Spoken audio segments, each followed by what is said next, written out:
오늘은 어떤 사연일까요? 함께 보시죠. 안녕하세요. 2살, 5살 손자, 손녀를 돌보며 열심히 육아 공부하는 할머니입니다. 제 아이들 기를 때는 육아다 뭐다 생각 안 하고 그냥 길렀는데 요즘은 좋은 육아 정보가 많아서 정말 좋네요. 제 손자, 손녀가 딱 영아랑 유아 1명씩이어서 의사소통이 어려운 어린 영아 떼쓰기랑 의사소통이 가능한 유아 떼쓰기 영상이 큰 도움이 되었습니다.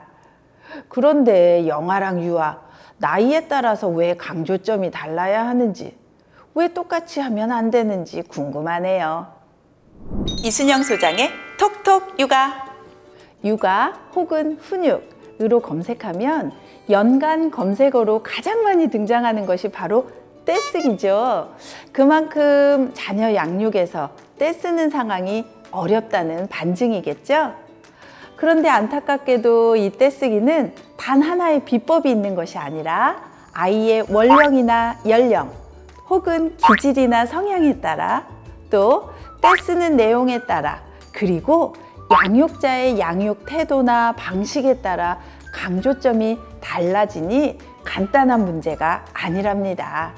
자, 그래서 앞서서 연령 수준을 둘로 나누어서 의사소통이 어려운 24개월 이하 영아들의 떼쓰기와 의사소통이 가능한 4, 5살 유아들의 떼쓰기로 각각 나누어서 소개했던 것이고요. 그런데 이 두 편의 영상을 보시고 오늘 사연자님과 비슷한 질문을 하신 분들이 계셨어요. 그래서 오늘은 여러분의 질문을 바탕으로 영아와 유아, 유아와 영아의 떼쓰기 지도 방법을 비교 분석해 보려고 합니다. 첫 번째 질문입니다.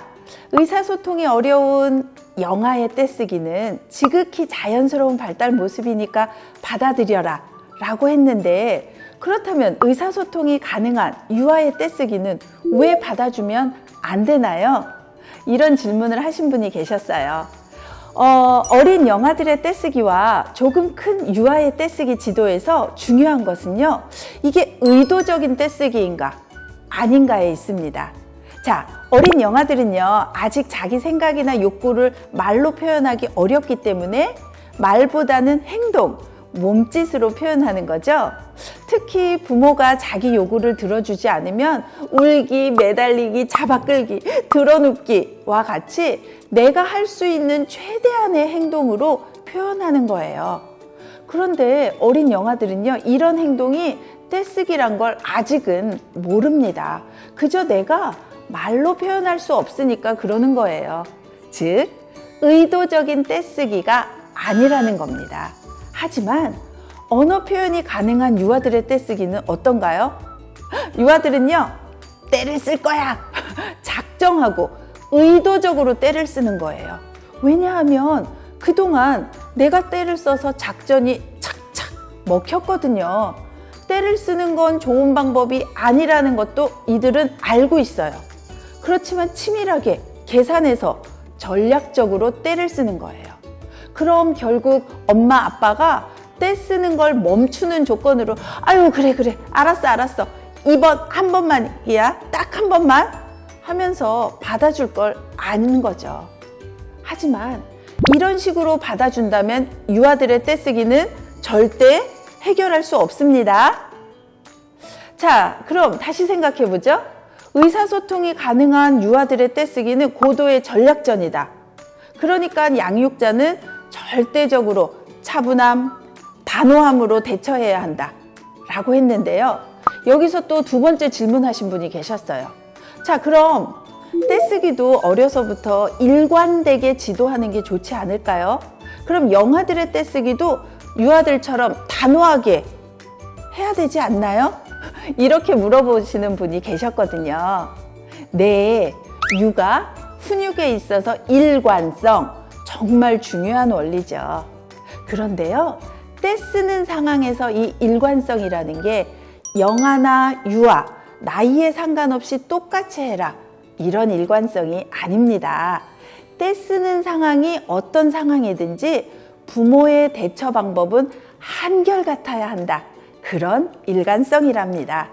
자, 유아가 때를 쓸 때 부모가 달래서 그치는 것이 아니라 유아 스스로 상황을 판단해서 그쳐야 하기에 부모는 절대적으로 차분함, 단호함을 유지하는 일관성을 보여야 한다고 했죠? 그럼 이런 일관성을 어린 유아들에게도 무조건 단호하게 대처한다면 어떻게 될까요? 자, 앞서 말씀드린 것처럼 아직 언어 표현이 어려운 어린 영아들은요, 자기 표현 수단으로 떼를 쓰는 거예요. 그런데 부모가 그 어떤 반응도 하지 않고 무조건 단호하게, 침착하게, 단호함만 유지한다면 아이는요, 더 강렬하게 떼를 쓸 거고요. 그렇게 되면 이런 떼쓰기가 습관으로 정착해 버린다는 게 문제입니다. 그리고 또 중요한 게요, 아무리 해도 부모가 반응하지 않는다는 걸 알면 영아들은 자신에 대한 거부라고 생각하고 부정적 정서가 생길 수도 있답니다. 자, 그렇기 때문에요, 어린 영아들은 떼쓰기가 습관으로 고착화되지 않도록 떼쓸 기미가 보이면 재빨리 반응해 주시는 것이 좋습니다. 어떻게 반응하냐고요? 어린 영아에게 반응하는 방법은 재빨리 좋아하는 것으로 관심을 전환시키는 것입니다. 자, 그렇다면 의사소통이 가능한 유아도 이렇게 똑같이 좋아하는 것으로 관심을 전환시키는 방법으로 지도하면 좋지 않나요? 이렇게 질문하는 분이 계셨거든요. 네, 영아가 떼를 쓸 때는 좋아하는 것으로 관심을 집중시키는 거 좋습니다. 왜냐하면 아이들은요, 새로운 관심사에 다시 집중을 하고 거기에 빠져서 떼를 쓰는 걸 잊게 되거든요. 하지만 작정하고 떼를 쓰고 있는 유아에게 이 방법이 과연 통할까요? 네, 물론 잠깐 주의 집중은 될 수 있습니다. 예를 들어 볼게요. 아이가 좋아하는 이런 스티커를 주면서 관심을 돌려보는 거예요. 그럼 아주 잠깐은 좋아라 하겠죠. 하지만 본래의 목적이 달성되지 않았기 때문에 유아는요, 이 스티커만 딱 얻고 다시 원점으로 돌아와서 떼를 쓰게 되어 있어요. 작정하고 의도적으로 떼를 쓴 거기 때문에 이 아이 머릿속에서 그 상황은 떠날 수가 없거든요. 자, 이렇게 영아와 유아와 영아의 발달적 특징에 따라 떼쓰기 지도는 달라져야 한다는 거 꼭 기억하세요.